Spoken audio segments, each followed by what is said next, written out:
గృహమే కదా స్వర్గసీమ. స్వర్గం లాంటి గృహం నిర్మించుకోవాలంటే మనకంటూ ఒక మంచి ప్లాట్ కావాలి. అలాంటి ప్లాట్లను ఇప్పుడు స్వర్గసీమ సుకేతనలో విక్రయిస్తుంది. ఇవి డిటిసిపి రెరా అప్రూవ్డ్ రెసిడెన్షియల్ ప్లాట్లు. ఇప్పుడే బ్రేకింగ్ న్యూస్ విన్నాం. ప్రైమ్ మినిస్టర్ నరేంద్ర మోదీ గారు సికింద్రాబాద్ నుంచి ఎంపీగా పోటీ చేస్తారని. మోదీ గారు, నిజంగా నేను మీకు ఛాలెంజ్ చేస్తున్నాను. సికింద్రాబాద్లో కానీ లేదా మీ అదానీ స్టీల్ ప్లాంట్ కొనాలని 8 లక్షల కోట్లది 8,000 కోట్లకి అక్కడ కానీ మీరు పోటీ చేయండి. నేను తప్పనిసరిగా మీ మీద పోటీకి నిలబడతాను. మా తెలుగు సత్తా అప్పుడు ఎన్టీఆర్ గారు ఇందిరాగాంధీకి చూపించారే, ఇప్పుడు మా తెలుగు సత్తా మీకు మీ బీజేపీకి చూపిస్తాం.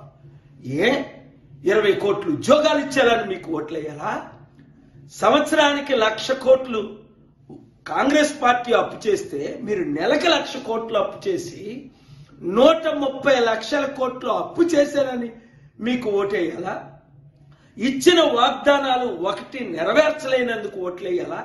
నల్లధనం తీసుకొచ్చి ప్రతి ఒక్కరికి 15 లక్షల రూపాయలు ఇస్తానని 15 రూపాయలు ఇవ్వనందుకు ఓటేయాలా?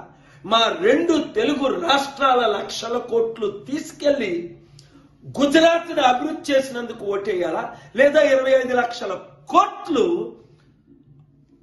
రుణమాఫీ చేసిన అదానీ అంబానీ కొరకు మీకు ఓటేయాలా? దేని కొరకు ఓటేయాలి? 7569441275 అందరూ రండి, కలిసి పోరాడదాం. ఈ మంచి అవకాశాన్ని వినియోగిద్దాం. చిత్తుగా ప్రధానమంత్రిని ఓడిద్దాం.